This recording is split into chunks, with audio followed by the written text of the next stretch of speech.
Vamos a ver una introducción al tema de excepciones. En esta introducción primero vamos a ver algunas nociones generales de excepciones para ver cómo utilizarlas bien, independientemente del lenguaje de programación, y luego veremos cómo manipular las excepciones con el lenguaje de programación Java.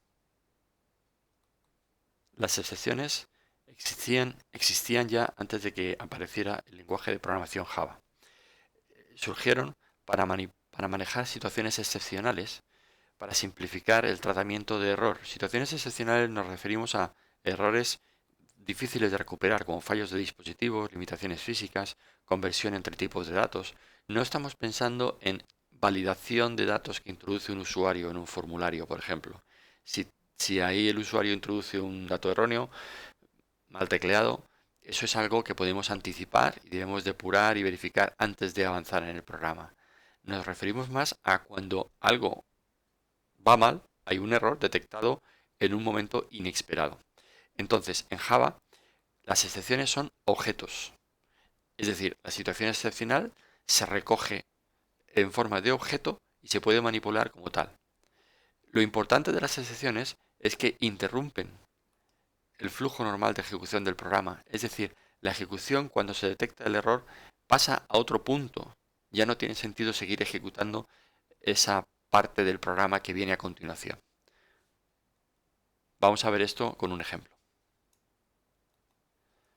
Aquí tenemos una especie de pseudocódigo que representaría, por ejemplo, el escenario principal de éxito de los casos de uso que vimos en la parte de análisis de la asignatura. En este pseudocódigo no hay tratamiento de error, luego deberíamos añadírselo, y cada uno de estos puntos, al llamar a estos subprogramas o métodos, si se detecta un error, deberíamos recibir un código de retorno, deberíamos hacer que la ejecución no siguiese abajo. Y esto, cuando no hay excepciones, en los lenguajes que no tienen tratamiento de excepciones, como es este caso, lo que provoca es que el código que teníamos antes se disemina mezclado con el código menos importante, que es el de tratamiento de error, o menos importante desde el punto de vista conceptual del problema que estamos resolviendo. Esto, por supuesto, es mejor que lo que había antes de esta situación, donde usaban el goto como una instrucción de bifurcación para saltar de una parte a otra del código. Esos saltos de una parte a otra del código es lo que vamos a conseguir con las excepciones, pero de una manera controlada y muy segura. Entonces, con excepciones, este mismo código que teníamos antes aparece dentro de una instrucción o un bloque try que después tiene una serie de cláusulas catch. Lo que ocurre es que si si se detecta una situación excepcional dentro de determinar el tamaño del fichero o reservar la cantidad de memoria, automáticamente la ejecución va a saltar a, a la cláusula catch correspondiente a la excepción que se haya detectado. Mantenemos todo nuestro código unido, es más fácil de entender, más fácil de leer, de modificar, y sin embargo el tratamiento de error se hace con el mecanismo de excepciones de manera segura y fiable. Hay que destacar que no utilizamos un try para cada uno de los métodos que podría lanzar una excepción, sino que todo el bloque del programa permanece dentro del try catch.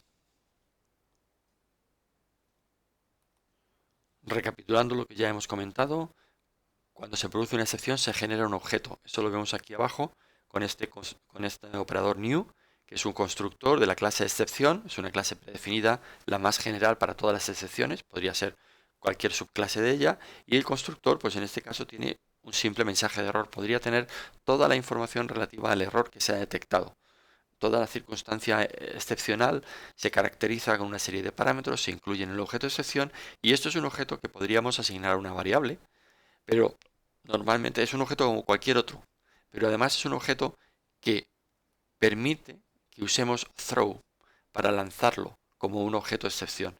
Throw solo se permite con los objetos de tipo excepción, y esto se hace cuando se ha detectado de alguna forma algo inesperado, un error o una situación excepcional.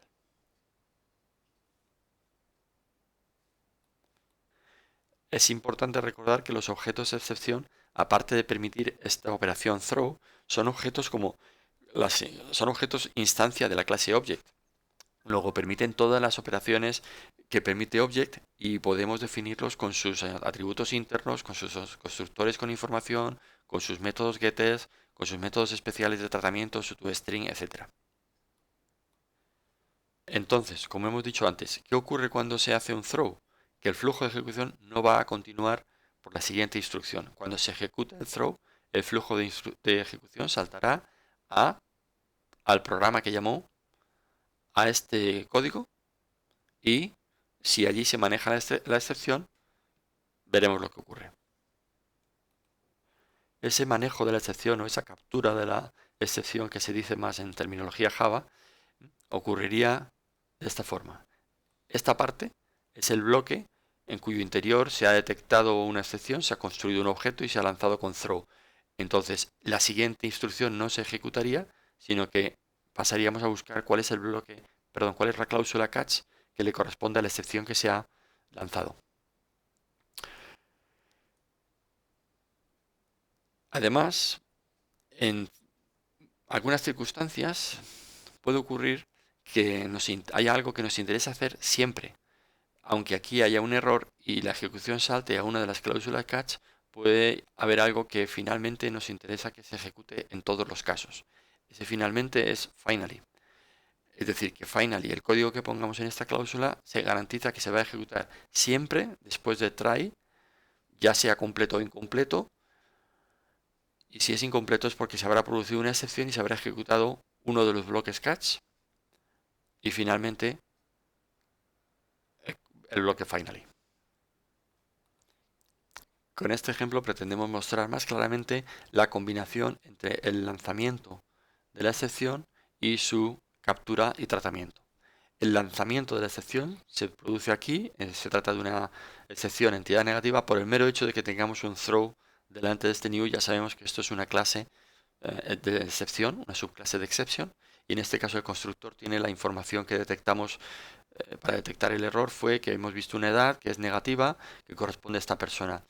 Ojo, que debemos recordar que si esto fuese la verificación de un formulario de error, quizá el tratamiento de excepciones no es lo más adecuado, dado que ahí sí que podemos anticipar que el usuario esté tecleando información errónea. Pero si estuviésemos verificando la consistencia de una base de datos o de unos archivos cuando los estamos convirtiendo de un formato a otro, sí que si nos encontramos una negativa sería en un archivo precreado, sería algo excepcional. Una vez que lanzamos la excepción, para que esto compile, el método que crea y lanza la excepción debe tener en su cabecera la cláusula throws, con S, tercera persona del singular en inglés. Este método lanza esta excepción, o puede lanzarla, declara que puede lanzarla en algún momento, si la detecta, si la da en negativa, si no, no lanza la excepción. Pero si no ponemos la declaración throws, no compilaría. Nótese la diferencia que aquí es un imperativo, lanza la excepción. Aquí es el método f declara que él lanza la excepción. Si se ejecutase este throw, la siguiente instrucción en el código no se ejecutaría. El flujo de ejecución pasaría directamente al punto donde se llamó al método f, donde se invocó el método f, y su siguiente instrucción no se ejecutaría, sino que si esto estaba dentro de un bloque try-catch, se pasaría al catch correspondiente a la excepción. Y si no estaba dentro de un bloque un try-catch, pues ya veremos.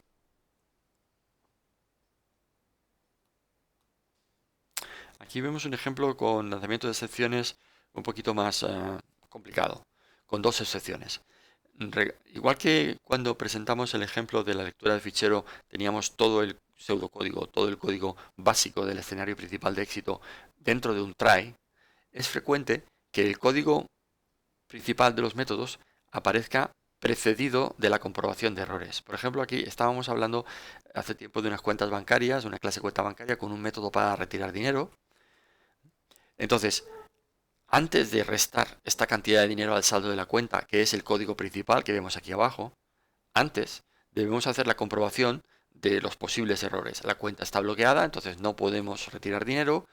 La cantidad que se quiere retirar es mayor que el saldo de la cuenta, entonces no podemos retirar dinero. Y por eso tenemos dos excepciones, dos clases de excepción con su correspondiente throw. Cada una de ellas se crea con la información correspondiente. en su constructor y se lanzan estas excepciones. Y por lo tanto, para que esto compile, debemos tener con la S la cláusula throws diciendo que este método puede lanzar estas dos excepciones. Igual es posible que no lance ninguna, pero sí que lance solo una de ellas. Solo va a poder lanzar en cada momento de ejecución una, pero declara todas las que es posible que en algunas circunstancias lance. Entonces, ¿cómo se declaran estas clases de excepción? Pues aquí lo tenemos. La declaración de estas dos clases incluye la especificación de que son subclases de excepción. Por lo tanto, saldo insuficiente y cuenta bloqueada son clases de excepción o clases de objeto de excepción. Es decir, sus objetos se pueden utilizar con un throw para lanzarlos como excepciones. También se pueden utilizar como cualquier tipo de objetos, porque aquí vemos que tenemos unos atributos dentro del objeto de excepción saldo insuficiente. Deberían ser atributos privados, no estamos en esos detalles ahora.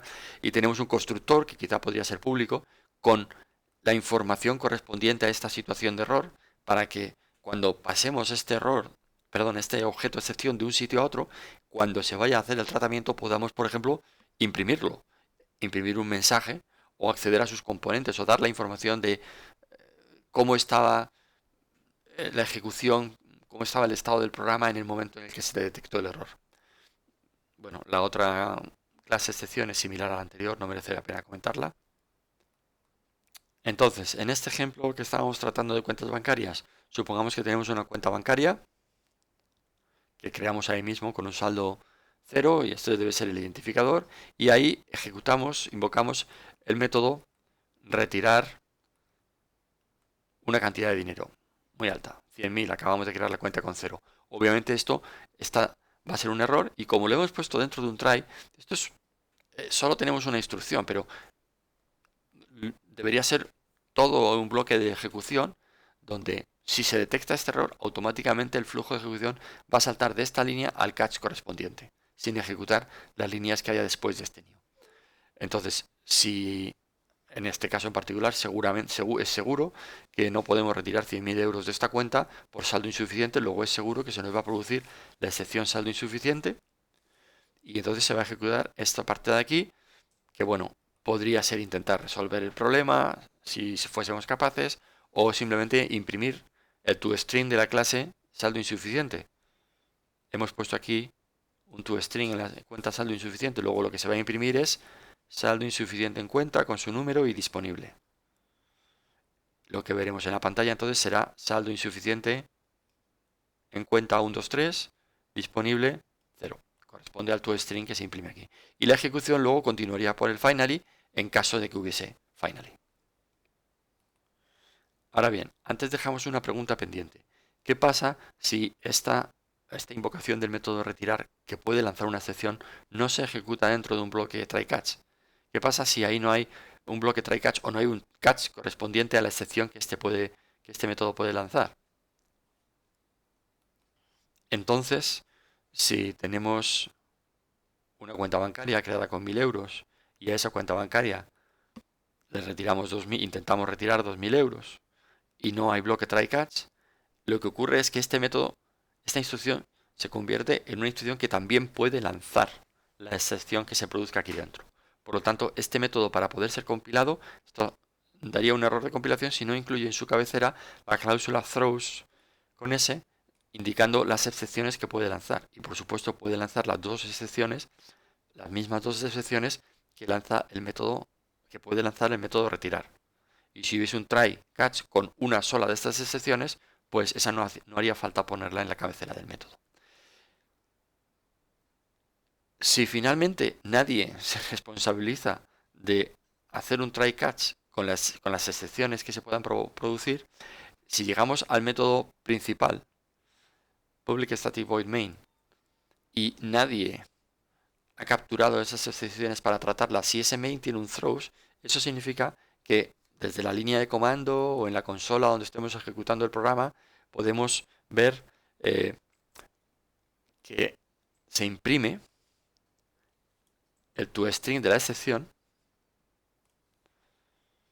con una traza de en qué líneas del programa se estaban ejecutando cuando se provocó, cuando se detectó y se lanzó la excepción.